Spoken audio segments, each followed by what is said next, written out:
Hello everyone, we are back with the banger of this PSLP series. तो यार देखो, मैंने अभी जस्ट रिसेंटली आपका पीएसएलपी का एकदम फुल तोड़ ऐसा वन शॉट तैयार किया है।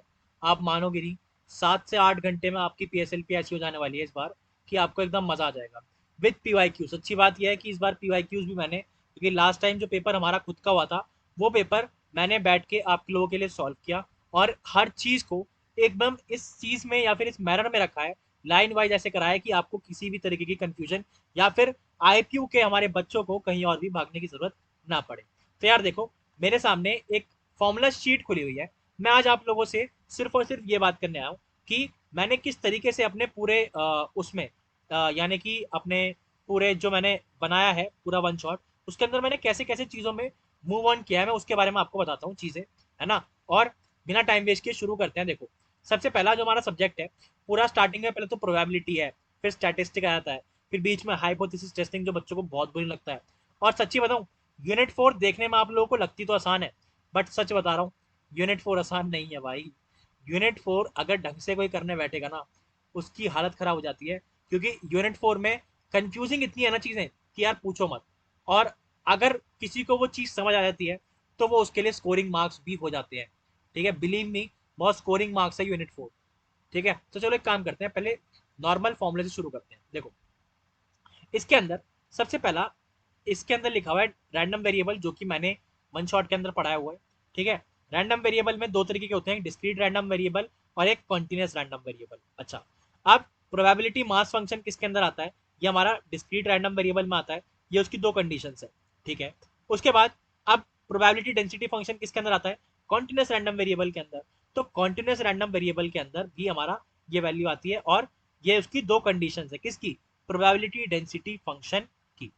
ओके, नाउ अब जो बच्चे मुझसे अभी वन शॉट पढ़ेंगे, अभी तो वो डला नहीं है, बट मैं आप लोगों को बता रहा हूँ कि उसमें होने क्या क्या वाला है।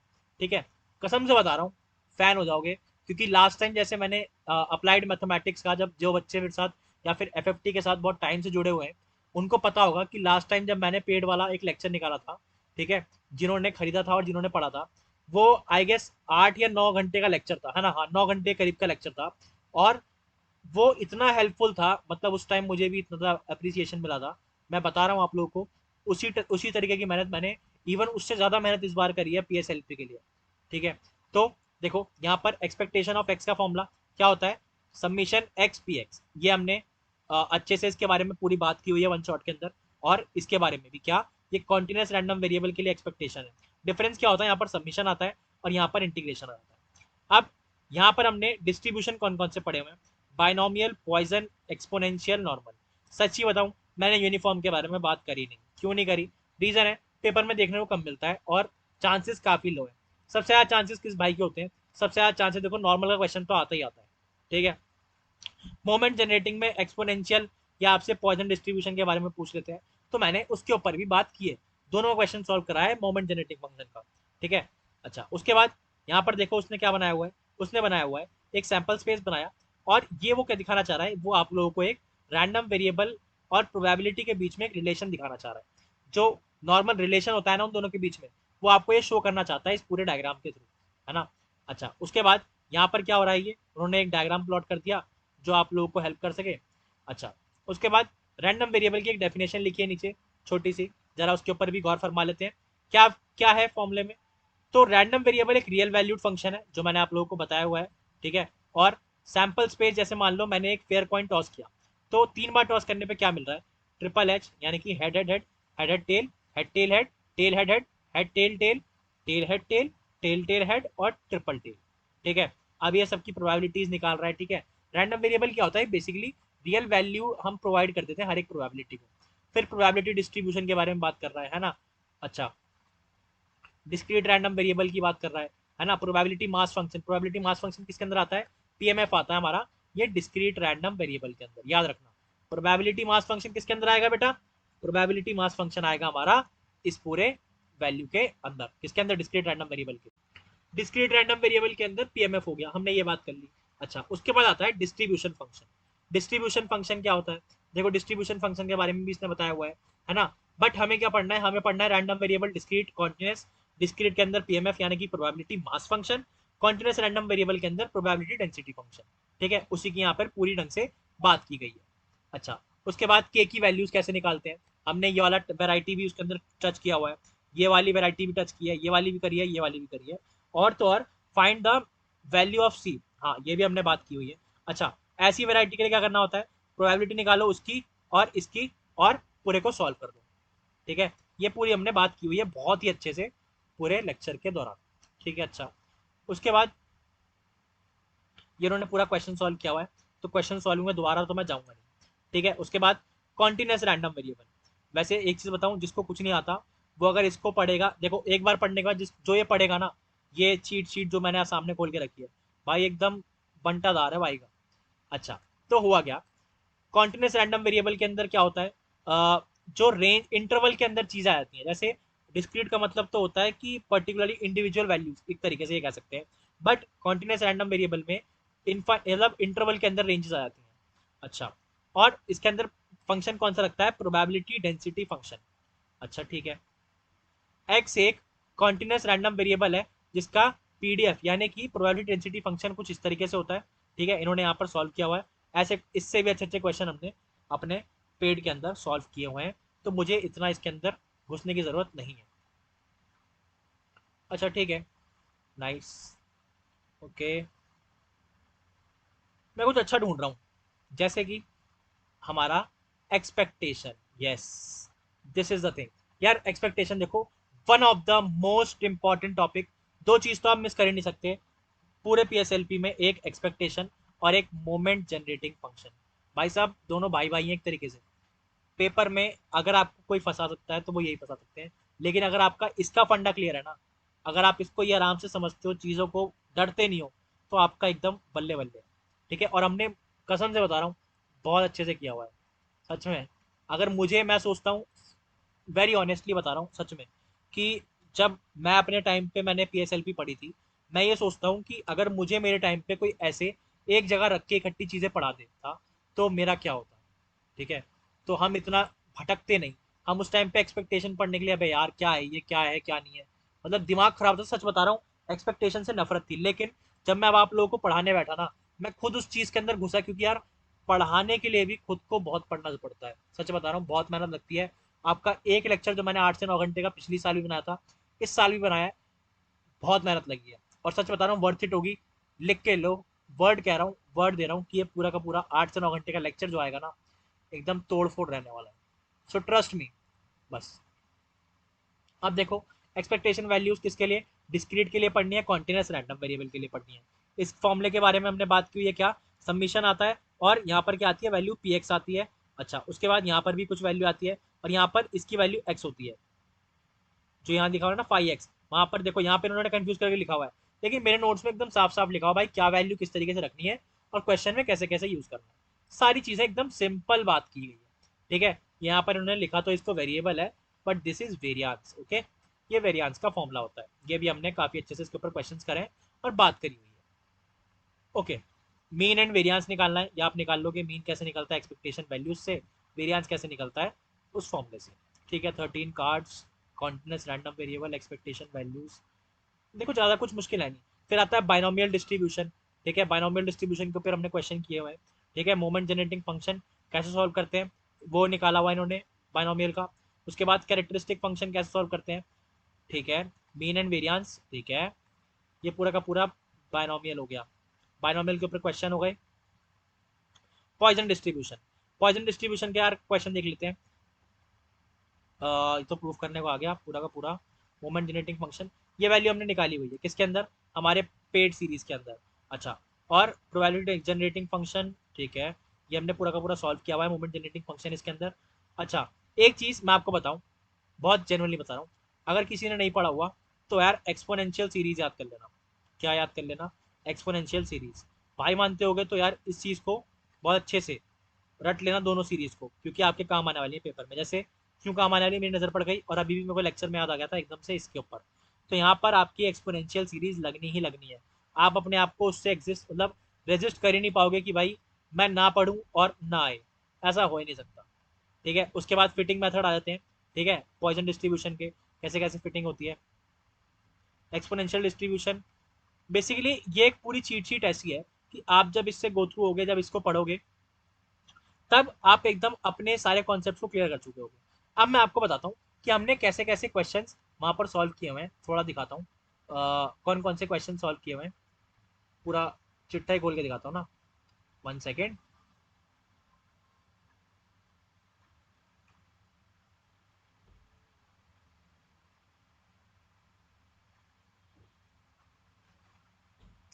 देखो, पीडीएफ खुली आप लोगों के सामने, अभी नहीं खुली होगी,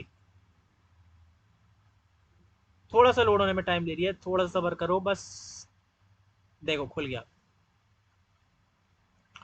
ये देखो, ये मिड टर्म एग्जाम था लास्ट ईयर जब मैं अपने टाइम पे पेपर दिया करता था।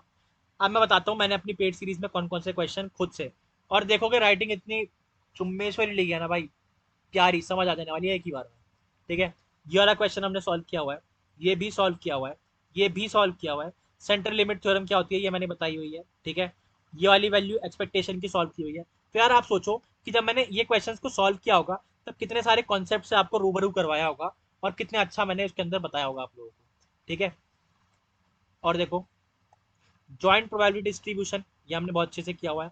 इवन ये क्वेश्चन मुझे इस पेपर का सबसे अच्छा क्वेश्चन लगा।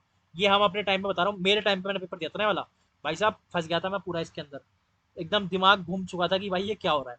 ठीक है, तो ये तो पार्ट, देखो ये वाला पार्ट सबको आता था हमारे टाइम पे, लेकिन ये किसी को नहीं आता था, क्योंकि वो सॉल्व करना चाहते थे लेकिन अटक जा रहे थे। तो इससे बढ़िया हमने क्या सोचा था कि हम ये सॉल्व करके आए, तो हम सच में ये सॉल्व करके आए थे, मोस्टली बच्चे यही सॉल्व करके आए थे। ठीक है, इस पूरे के पेपर के अंदर जो भी पहला पेपर है, इस पूरे पेपर के अंदर हमने पूरा पेपर सॉल्व किया हुआ है अभी पेड सीरीज में, जो मैं वीडियो बना के हटा हूँ आपकी, 8 से 9 घंटे की एकदम प्रॉपर उसके अंदर एक्सप्लेनेशन है हर एक चीज का। अब ये एंड टर्म एग्जामिनेशन जो मैंने अपने टाइम पे दिया था, ये वाला क्वेश्चन अच्छे से हमने सॉल्व किया हुआ है। सेंट्रल लिमिट थ्योरम वहां भी मैंने शो करी थी, यहाँ पर भी करी है।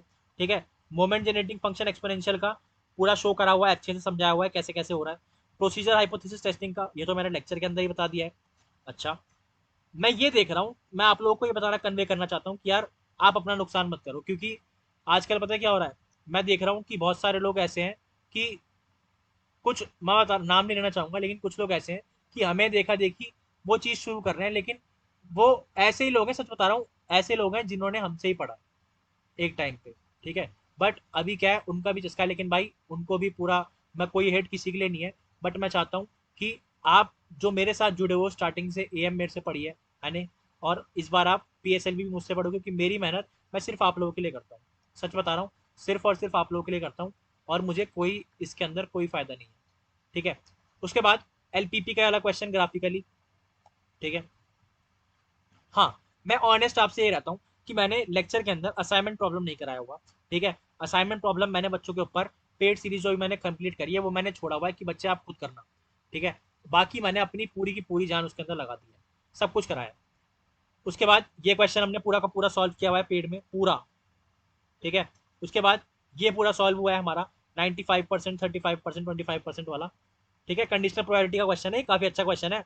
अब हुआ ये था ना, ये एंड टर्म एग्जामिनेशन जब हमने दिया था, ये बहुत मुश्किल लग रहा था, क्यों? क्योंकि एक तो इसकी वर्डिंग्स, और एक तो ये जो पैराग्राफ में जब कोई चीज आती है ना, हमारा पढ़ने का मन नहीं करता, और हमारे सबकॉन्शियस माइंड में ये लगता है कि भाई हमारा ये जो पेपर है ये मुश्किल आया है। और ये मुश्किल था भी भाई, तो मैं झूठ क्यों बोलूँ। अभी जब मैं सॉल्व करने बैठा, पढ़ा मैंने बहुत अच्छे से, तब जाके मुझे ये चीज़ें क्लियर हुई हैं। तो मैंने उन चीज़ को पढ़ के आपको क्लियर करा इस बार, मैं झूठ नहीं बोलना चाहूँगा, बट ये सच में एकदम ट्रू बात है। ये क्वेश्चन काफ़ी अच्छा था, इससे काफ़ी चीज़ आपको सीखने को मिली। एंड ये क्वेश्चन तो ऐसी नॉर्मल सा था। ठीक है, हाँ, एक चीज़ मैं आपको कहूँगा कि अगर आप एक्स्ट्रा कुछ पढ़ना चाहते हो, एक्स्ट्रा लिटरल में, तो आप इनलाइन डिस्ट्रीब्यूशन के बारे में पढ़ सकते हो। ठीक है, अच्छा, उसके बाद यहाँ पर क्या आता है, हमने वाला क्वेश्चन पूरा का पूरा सॉल्व किया हुआ है, और इस बार मैंने आप लोगों को बॉक्स प्लॉट भी प्लॉट करना सिखा दिया है, क्योंकि ये लास्ट ईयर क्वेश्चन आया था। मैं बिल्कुल रिस्क नहीं लेना चाहता था कि बच्चों को यार बॉक्स प्लॉट ना आता हो, और सच में ही बहुत ही टुच्ची चीज़ थी, बहुत ही आसान चीज़ थी। तो यार बिल्कुल ट्रस्ट करके एकदम लग जाओ काम पे। और देखो, आ, उसके बाद ये हमने एयर एयर क्रू एस्केप वाला भी पूरा पूरा क्वेश्चन किया हुआ है। ठीक है, और उसके बाद लीस्ट स्क्वायर एस्टिमेट, ये वाला क्वेश्चन भी मैंने इस बार इसका पूरा कॉन्सेप्ट समझा के, इसको एक्सप्लेन करके पूरा का पूरा क्वेश्चन सॉल्व करवा दिया है। ठीक है, मल्टीपल लीनियर रिग्रेशन का ये क्वेश्चन मैंने सॉल्व करवा दिया है और काफ़ी अच्छा क्वेश्चन है।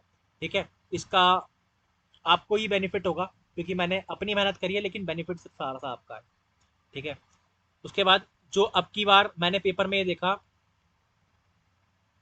1 सेकेंड, इस बार के जो मिड सेम आए थे, है ना, इसी ईयर के बता रहा हूँ, इस बार के मिड सेम में डुअलिटी के ऊपर काफ़ी क्वेश्चन देखे मैंने। तो मैंने इस बार क्या करा, मैंने इस बार जो अभी मिड सेम 2 हुआ था ना बच्चों का, तो वहाँ पर डुअलिटी का क्वेश्चन काफ़ी आया था। अगर यूनिट 4 किसी ने पढ़ी है तो उसे पता है डुअलिटी कॉन्सेप्ट कौन सा है। तो मैंने इस बार इस वाले सीरीज के अंदर डुअलिटी कॉन्सेप्ट को भी एड ऑन किया। ठीक है, डुअलिटी कॉन्सेप्ट को पढ़ाया, उसके क्वेश्चंस को कराया। ठीक है, और यूनिट 4 के क्वेश्चंस को आपसे करने को बोला। ठीक है, यूनिट 4 इजी है। अब मैं आपको ओवरऑल समरी देता हूँ। अगर आप अच्छा स्कोर करना चाहते हो, सिर्फ और सिर्फ अच्छा स्कोर करना चाहते हो, एकदम हाई मार्क्स, तब आपको क्या करना है, आपको एकदम स्टार्टिंग से शुरू करना है। और मैं आपको ये बोलूंगा कि आप यूनिट 3 से शुरू करो, क्योंकि यूनिट 3 है ना काफ़ी मुश्किल है। यूनिट 3 के बाद आप आ सकते हो 1 और 2 के ऊपर।